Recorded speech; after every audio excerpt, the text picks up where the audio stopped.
Hey, everybody. Welcome to Brownstone Worldwide. I'm Paulette, and I'm a part of Brownstone Worldwide. We're in the Brownstone Worldwide studios today, and you all know this show as the Lunch and Learn Hour. Y'all, we have an amazing guest with us today that is going to be sharing some nuggets with you guys. If I were you while I was eating my lunch, I would absolutely grab a pen and paper and start taking notes. We're going to be, I don't even know where to begin because this is so super exciting. But today, y'all, we have a special guest in our studios. And some of you guys may already be following her on Instagram or on TikTok. You know her as Kasey the Ace. Let me make sure that I got that right. And you also know her on TikTok, Marketing Kasey. All right, let's talk about who this amazing individual is so we can get right into it and find out how she did what she did in the amount of time that she's done it. Kasey Brown has spent the last 6 years immersed in the performance marketing world. After working in the corporate world at Goldman Sachs, Accenture, and Stripe, and developing digital strategies for Fortune 500 corporations, Kasey decided to shift focus to helping business owners in the communities she serves and grows. Now, having worked with over 100 brands focused explicitly in paid media and creative on Facebook, Instagram, Google, email, SMS, and now TikTok, this has provided Kasey an interesting perspective on how brands fully and truly scale in modern times with or without venture capital or other backing. Over the past few months, Kasey has helped clients go all in on short form content to dominate social channels like TikTok, Instagram, and YouTube. Personally, Kasey has grown her TikTok account to around 100,000 followers in the last few months. Ladies and gentlemen, that is amazing. I don't know about you guys, but I'm ready to hear from Kasey the Ace herself. Kasey Brown, come on up here and let's have a conversation. Welcome to the Brownstone. Thank you. That was an amazing introduction. Thanks for having me. Excited to be here. Awesome. I'm so glad that you could come and hang out with us today. Yeah. Kasey, we have been following you. At least I know I have. And I have watched your social media platforms blossom and grow. But you know what? Here's what's really interesting. First things first, social media is and is not new. Let me put that in perspective, right? Yeah. So like social media has been around for a long time. Okay. At least I'm going to say minimum since MySpace, 25 years or so, right? Yep. So here we are in this new space where video is king and short form content is king. And I have watched you and so many others dominate what you do and how you share your information. You literally at one point you were going once a week and you were sharing what the hottest things were, what was going on, how to make it work for your individual accounts and whatever. How in the world did you start doing that? Yeah, it's a big question. It's an interesting journey. At the highest level, let me start off by saying this. So I started and opened a marketing agency in 2021. So only 2 years ish ago. Okay. Before that, I was in corporate and kind of doing what I do now, but think of it more so for corporations. But we opened up the agency in 2021 as an agency. Really, the primary focus, we were focused on Facebook ads, right? So at the time, the thought or thesis that I had was, say, the best way to get brands profitable is if we can run Facebook ads, right? Facebook ads, very cheap attention, things like that. So we started that. In January 2021 is kind of like, or February, 2021 is when we officially opened the doors. Yeah. And then less than 2 months later, this big shift happened in Facebook ads, which was Apple updated their iOS to iOS 14.5, which then allowed people to opt out of being tracked by the platforms, right? Yeah. A big key to Facebook ads at the time was like, hey, we can like literally track people, we can track their activity, we can find out a lot about them, and then place the ad right in front of the person that we want, right? Yeah. But as soon as Apple said, hey, do you want to be tracked by this app? Everybody started opting out of that, right? Yep. And so as an ad agency, we Mhm. could have either done one of two things. We could have just like ran and been like, oh, it's over, Facebook ads is over, which I know a lot of agencies at the time just didn't know what to do. Right. Or we could start looking at, hey, how do we make this work now? Yeah. Right. And I was saying this to our team, like, hey, we got to get back to basics. We have to Yeah. get back to the basic marketing principles. And because I came from this corporate world and had a lot of marketing background, Mhm. it was, I won't say easy, but we were able to shift pretty fast. Okay. What we saw was that, hey, the accounts that are winning, we actually had probably like 2 to 3 accounts at that time that actually started like winning as soon as iOS 14.5 had happened. They just started accelerating, and it was weird because I was like, hey, what are these people doing differently? Because all the other accounts are just shooting down, right? Mhm. The thing that those people were doing very differently was that they were making better creative for the ads, right? Right. The Right. ads were better. Mhm. The other thing that we saw was like not only were the ads better for those accounts, but they were in this TikTok style. A lot of Mhm. the accounts that we were running, they were using this like TikTok style of video, right? Vertical video, text overlay, looks Right. like it was shot on the iPhone. And Mhm. so that was kind of our introduction into like, hey, there's something like really going on good here Mhm. with this TikTok style of video. Yeah. And so we started putting most of our clients on TikTok. Like, Mhm. hey guys, start creating on TikTok. And it wasn't about the platform. We as an ad agency just wanted that content and wanted that creative. So we were like, hey, Absolutely. make us TikTok videos, make us Yeah. TikTok videos. And so we got a lot of our clients there. We started having some really great success throughout 2021.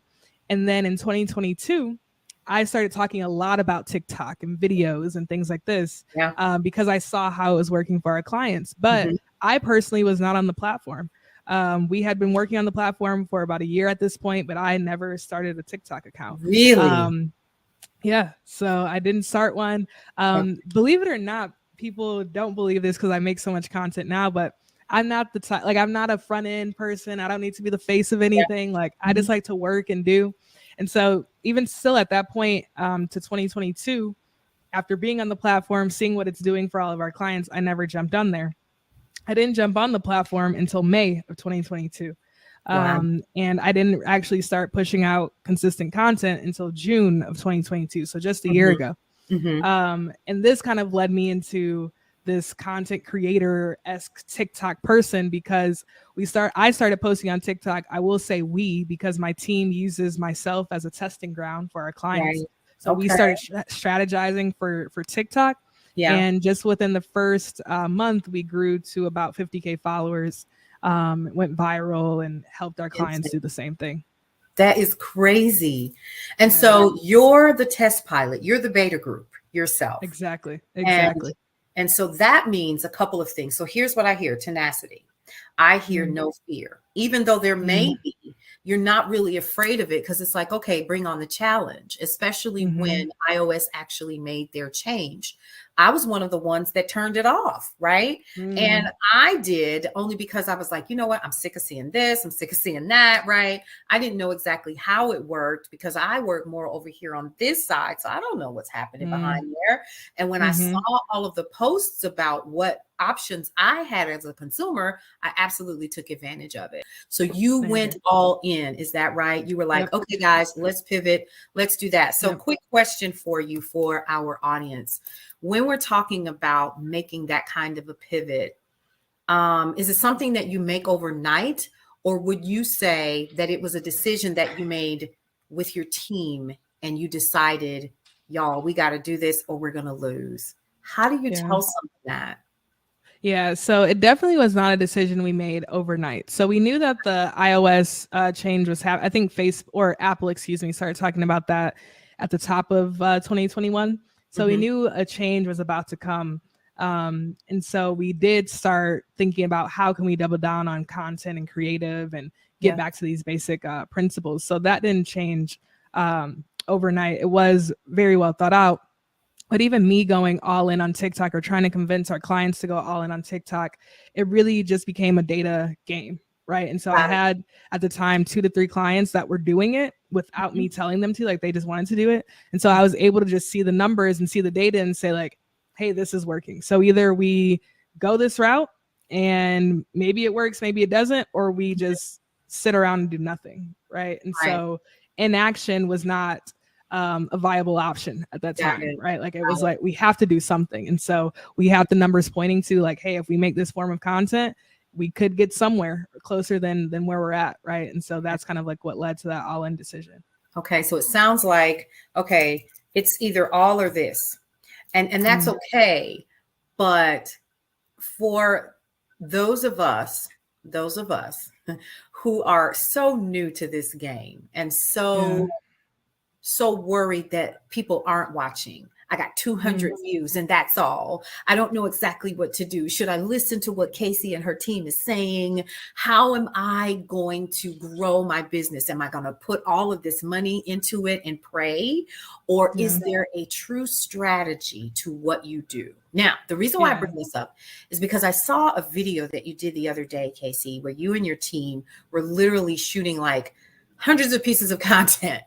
And so what does that strategy look like when you're working with the client? And what should someone who is concerned with, I've got 222 views, which seems to be like the max for most people, and I'm hearing a lot about that. How do you decide how many pieces of content? Is it based upon their campaign? Do you say to someone who's new to this and maybe, is looking to work with you, how do you get that much time to do what you do? Yeah, there is a couple of things that I want to call out there.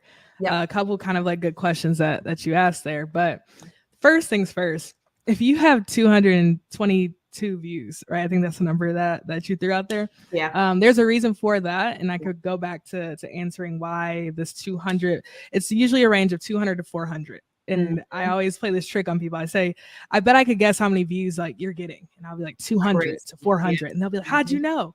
I'll tell you why in a second. But the one thing that I'll say for the mind is like, you feel like no one's watching. That's the best time to create, right? When like no one's watching and like test stuff. So like, I would love if I felt like no one was watching. A lot of our clients, there's some people watching my stuff now, but when no one was watching, when I felt like no one was watching, I was so much more creative, like having a lot more fun with it.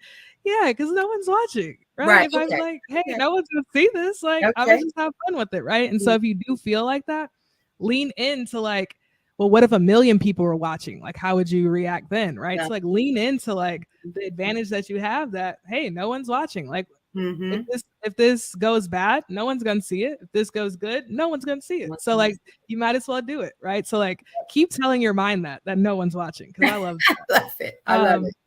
And then I think you asked this question around, should I spend all this time, put this money into it? Yeah. The thing about organic content, right? So like we do work with clients, and these clients that we actually work with, 7, 8, 9-figure brands, right? So they have the budgets to do kind of the stuff that we do. The thing about organic content is that it is free to create, right? Most of us now in this day and age have a device that has some sort of camera on it. And these devices have actually even really better cameras than some of the like professional cameras. The cameras are amazing now. And so we can just pick up our phone and create, right? You do not actually have to put a lot of money into creating these videos. Now, time, you may need to put some time into it. But even the clients that we work with, we ask them maybe spend like 30 minutes a day creating. Within 30 minutes, even if you're new to it, you can put out a video a day, just 30 minutes a day. Right. Absolutely. And then I think you asked me the question around strategy. The strategy that we think through. So let me tell you guys this. So when we fly out to a client, we sit down with them, and over the course of 2 days, we will record around 300 videos. It's a crazy amount, but we'll record around 300 videos. Now, all 300 don't pass our green light, right? Because like we're trying to get clients viral. So we'll post 100 videos. So out of that 300 we record, we'll find the 100 best of those, and then we'll post for them every day for the next 3 months, right? 90-ish videos. And so our strategy is really probably very simple. And I think it's applicable to anybody, whether you have a team there or you're just there with your iPhone. But what we're trying to do is get personal stories out of our clients, right? And like I said, a lot of our clients are business people. They're used to only talking about business, doing conferences, only talking about business. Nobody wants to hear about that stuff online. People want to hear about like you. They want to be like entertained. They want to hear things that are applicable to the masses. And so most of our strategy is actually like taking our clients to dinner, like kind of getting them out of that setting, Yeah. hearing about personal stories. And then when we're ready to shoot, like we pull out those personal stories, right? We Mm, pull out those personal kind of like attributes. The thing that I say is the 80-20 rule when it comes to yeah. content. Hmm. 80% of your content applicable to everybody, Yeah. right? My mom would watch it. I would watch it. My little sister would watch it. Hmm. 20% of that content can be about what you're an expert in. If you're a business owner, it can be about that stuff. If you have a media company, it can be about that stuff. If you have a Hmm. candle company, it can be about that stuff. Only 20% of your content. 80% of content applicable to all people. And that's kind of the strategies and the numbers that we follow. So, for those of you all who are watching, I hope that you wrote that down because Kasey just dropped a huge nugget into your lap, right? And you didn't have to go to a conference to get it. You're watching, you're listening, you're seeing a breakout with Kasey Brown and how her agency does the things that they do for their clients. If I were you, I would write that down or I would scroll back just a little bit because this was heavy, right? This was heavy like gold. I'm just saying, and I appreciate you for sharing that with us. So when I heard you say 300 pieces of content for your clients, you fly out, you're packing the bags, you're taking the equipment, you're taking your crew with you, and then you all comb through these pieces of content and you're doing 100 pieces of content, and then you're going to post that for 3 months for your client. That's amazing. But the question for you is, how you living? How you living? Like, do you breathe? Do you take breaks? When do you have the time to just be for you and your family and Yeah. for the people that you love? What does that look Yeah. like? It's actually so funny because I was actually having my strategy call. So I'm a client of our company, right? So my Okay. team works on our, like I said, we use my accounts as testing ground strategies. So I was actually earlier this morning, we had my client call where Mhm. we were going through things, and we're coming up with this new framework, right? So we're Yeah, coming up with this new framework. I don't want to talk too much about it yet because I of haven't like course. cleaned it up, but we're coming up with this new framework. But under that framework, what we're starting to uncover for myself and then what we're going to do with our clients is just start understanding like kind of like their core values, like these Yeah. things that they just like really live by. Mhm. And I was having a hard time thinking of like, what are some things like I really like? It's hard for me to do it. Right. And so Yeah. I asked my team, like, hey, you guys talk to me all day, every day. Like, what are some of the things you guys think um, about that? And so one of the things was like, one of my teammates was like, Kasey, like you don't sacrifice like anything, especially Mm. like your relationships. Like you're building, you're doing, but I've literally witnessed you, like you will cancel meetings, you will protect us, like you do not sacrifice relationships. And I Yeah. think that's something like you really stand on. So to Mhm. this point, you said like, how am I living? Like I think I know the business is doing some great things. We've been able to scale really, really fast, but my number Mhm. one priority in this life is relationships. I like. It's my relationship with my grandparents, my mom, my parents, my partner, my friends, right? Like Mhm. those, my team, like we have really Yeah. strong relationships in our company. And I prioritize those things, even if it means like, and I hate that I'm this person now, but I Yeah. have calendar settings where it's like, call mom, like do this, like it's just on my Wow. calendar now. I love that. And so those relationships or taking breaks, taking vacations, I actually just took my mom to Cape Town a couple months ago. Like those things are a top priority for me Got for it. sure. Got it. Got it. So you do take Mhm. the time because, again, I think the mother in me is going, my God, does she take a break? Like, We do. it's so important, even for any business owner of any size, to literally take time to rejuvenate and to recharge. And you took Yeah. your mom to Cape Town and you guys spent some time there. I'm sure you all had an amazing time. Mm. So here's the other question. When you take out those times to take the break, do you really break? Now that's the question though. That's the question. Ah, Um, so I really, if I were to answer this question probably like 8 months ago, I yeah, would like have to chuckle and be like, nah, I don't. right. But I've seen over these past 3 years that I've been really building this thing, I have seen what the impacts of like not breaking do to Yeah. you. And Yeah. so at this stage in my life and in the business and everything, I really do take breaks. Now, Good. I'm sitting in a position though, right, where I have a team, I have systems, I have a lot of things. So I don't want Yeah. to like discount this other Absolutely. season that I was in where like I didn't have all those things to like really Mhm. take the break. Mhm. But I have those things now. And so I really do take those breaks and even force my team to take breaks and things like that as well. Mhm. Mhm. And so I also you get the best ideas. Like I get the best ideas for the business when I like offload, right? exactly. And probably people can relate to this. Like when you're Yeah. washing the dishes or driving or Mhm. in the shower, like I feel like you get the best downloads, right? Yep. And so I do try to at least once a quarter have that have a long shower break where I'm just like out, no computer, no phone, Yeah. and I feel like Yeah. I just will journal and read and explore. Okay. I get the best downloads that help our Love it. business grow tremendously. And that's beautiful that you even called it downloads, because I honestly believe some of this is true channeling. That's a whole different conversation for another day. However, that is truly how we get those amazing ideas, is to offload and to take, or as I call it, stopping the world and getting off. Because if you're Yeah. not careful, you're going to end up finding yourself in this crazy rut. Folks, did y'all hear that? Oh, okay. I just wanted to make sure you heard that. Okay.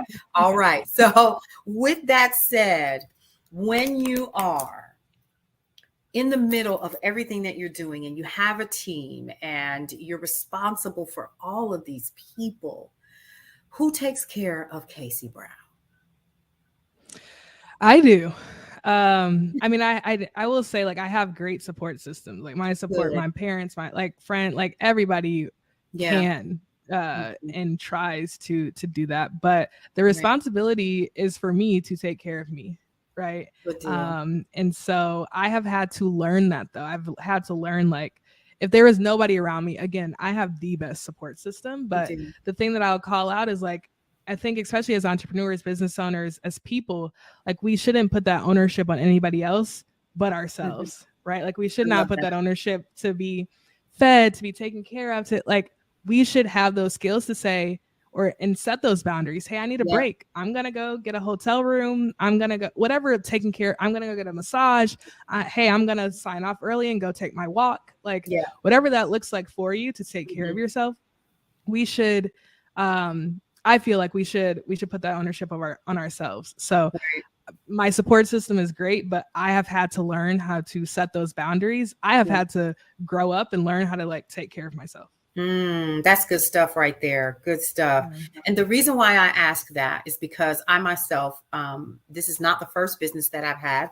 I've had many, and I have learned just exactly what you've said. And you're literally like Mm-hmm. one of the only people that has ever answered with me. I take care of Mm-hmm. myself, and the support system is great. Now, let's get back into the business of what you do, and the tips that I would love for our listeners and our followers to hear.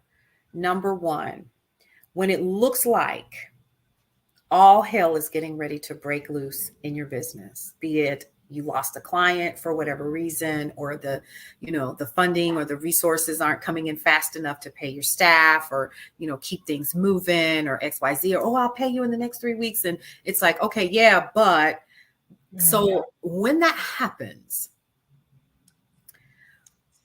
what would you say to someone who's dealing with that? Rather, do they close the doors, or do they pivot? Mm. I think, and maybe people will hate this answer, but it depends. Mm. And the only reason I say it depends is because here's the only thing that is a constant is change, right? Yep. Change is the only constant. So it does not matter what business you start, what who you date, who you marry, like what how you live, where you live, like all these things. Like the only thing that is constant is that things will change, right? Absolutely. And for me, I even did this because that cycle is like things will be up, things will be down. That is true of anything, any situation. Yeah. There's going to be ups and downs, Yeah. right? And so please understand that. So if the business is going through some things, please understand, hey, if you shut it down and you go corporate or you go find a job or you start another business, Yep. there's going to be ups and downs in that thing too. Yep. The only way or the only reason when I say like pivot or close that door is if you sit down with yourself and say like, hey, I'm not in this anymore. You know, like I'm not being fueled by this anymore. And like have an honest conversation with yourself, right? Are you only like feeling like that because it was a bad day? Or do you really not feel like fed by it? Right. My partner told me this quote and I want to like make it a life principle, but the quote was like, don't quit on a bad day. Right. Don't quit on a bad day because you get too clouded. You get too clouded. Right. Now you can quit. Like I'm a huge fan of quitting. If it's not serving you anymore, quit it. Right. But don't quit on a bad day. And so if you have that moment, everything is going to crazy, I say continue in that moment. And then when you're back on, you know, upward swing, sit down with yourself and say like, hey, is this thing fueling me? Is it feeding me? Do I want to continue it? Don't allow the good or bad to sway you because there's going to be good or bad in anything else that you do. Absolutely. I love that. Yes, you can tell that you are a professional interviewer. You didn't even have to think about that. Listen, everybody else goes, so I'm like, okay, this is really, really good. And so now that you've had the level of success that you have and you've worked hard for it, right? And I literally was watching some of your stories today and some of the things that you're doing now, what you're planning in your personal life and that kind of thing. And then you put up like this survey and all of that. And I said, oh, that's pretty cool how she does that. And just hearing your story from a personal perspective, I'm going to ask this question. How personal is too freaking personal? How for deep? me? Yeah. So I was telling you about this meeting that I have with my team, right? So another like thing that they said about me was like, you are like radically transparent and just like say anything. So for me, like nothing is too personal. Yeah. As long as it like is my story to share, is mine to share. Okay. Nothing's too personal. Yeah. Okay. And is that anything that someone should use possibly as a strategy towards, because I see this a lot, like people kind of pretend that my life was this and then I did this and now I want to show you how I did this and here's the call to action. You know, here's the truth. I saw a video that you did about a week or two ago, maybe longer, but you were just coming back from your trip and you said, I want to be more intentional with sharing more of me from this perspective. And you kind of broke it down just a little bit, right? And you talked about it earlier in our talk about the 80-20, how you wanted to share more there. So when you decided that you were going to do that, was it ever just, I want to share the 80-20 of my life, or was there a strategy behind that? A lot of the things that I do on the content are, believe it, for me personally, has no like strategy. And I think it comes from like, let's see what works, let's see what impacts people, and then we can turn it into a strategy for our clients. And so most of the things that I do, or all of the things that I do, have no strategy behind it. Sometimes my team will create a strategy from it to apply to our clients. But for me, talking about like, I've always been this way. I've always loved to share. I think that I selfishly learn the most from other people's stories, right? So I'm a person that when I'm taking a break, I'm watching a documentary, I'm listening to a podcast. Like I just love hearing people's stories and journeys. And so I think just because I love that, that's what I try to share and push out into the world.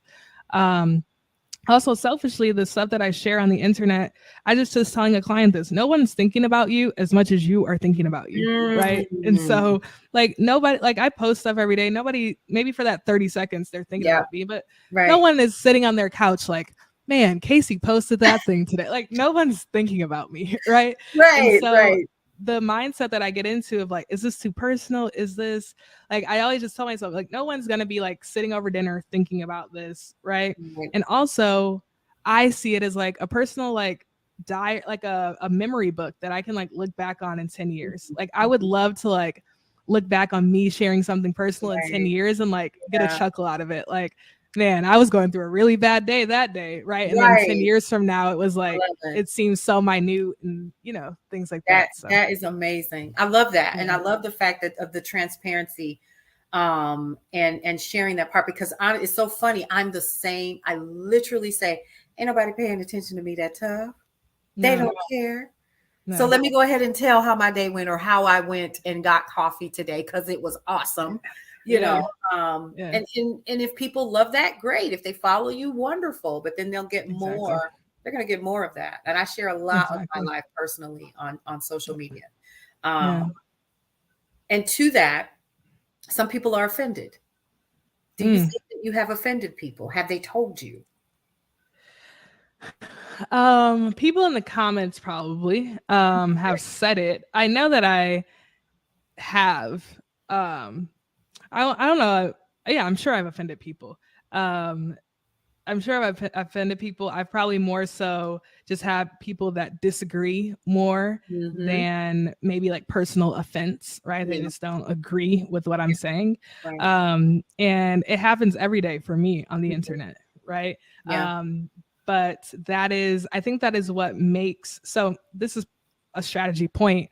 The more that you can stand on something firm, Yep. the better that content will do. Right. Mm-hmm. If you think about anybody that is popular right now in content, they have very strong beliefs. Like they're not neutral on the things that they talk. Like they're just very strong. Whether you agree with them or not, Mm-hmm. like they are famous and have all this attention because they have these strong beliefs Mm-hmm. and things. And so I think the more you can get confident and comfortable with your beliefs or what you stand on, that even just makes your content better. Now, there's a funny thing that I'm actually on record saying is that like I hate TikTok. Like I hate TikTok. I don't think it's a great platform. And I'm saying this in 2021. I'm like nobody should go on TikTok. And so I'm very confident when I have an opinion to like Mm-hmm. stand on that and share it, but I'm Mm-hmm. also very open to like changing and being like, "Hey, I did say that in 2021. I think differently now. Back Right. to my only thing. The only constant is change. So I should There also you be go. changing." Right. And Absolutely. so don't be scared to like put your opinions and say things and offend people Yeah. and whatever. And maybe tomorrow you actually do change your mind. Totally Absolutely. fine. And there's Yeah. nothing wrong with that. And that's the good thing. Yeah. So, last question.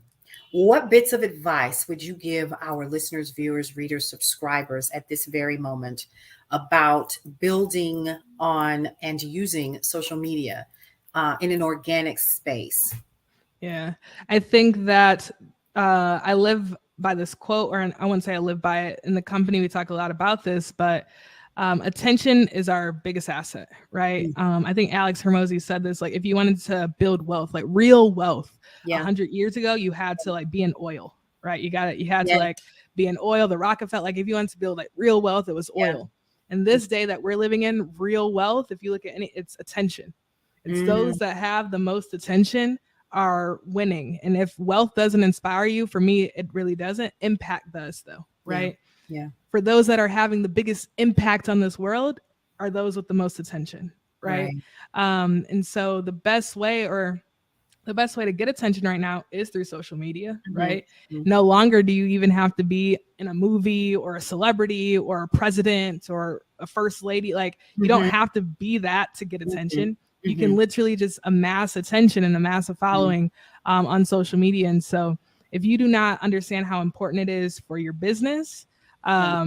like please understand, like even to build that business, you need attention. And Absolutely. then please understand it from a personal brand standpoint. Everybody should be leaning into personal brand and gaining that attention because I feel like at least probably most of the people watching this and listening to this, we either are trying to build more wealth Yep. and or trying to impact the world in more ways. Mhm. And the ways that we do that in this day and age is through attention. My goodness. Drop the mic, shall we? Because that's it. Get the eyeballs, handle your biz, and make it do what it do. God, I sound so Absolutely. old when I say that. Okay. Do what it do. I love it. Make it do what it do. Yes, I I love love it. it. You guys, we have in Brownstone Worldwide Studios none other than Kasey Brown of Digital Kairos. I hope I said that right. You know, Yep. because some people say Kairos, some people say like, yeah.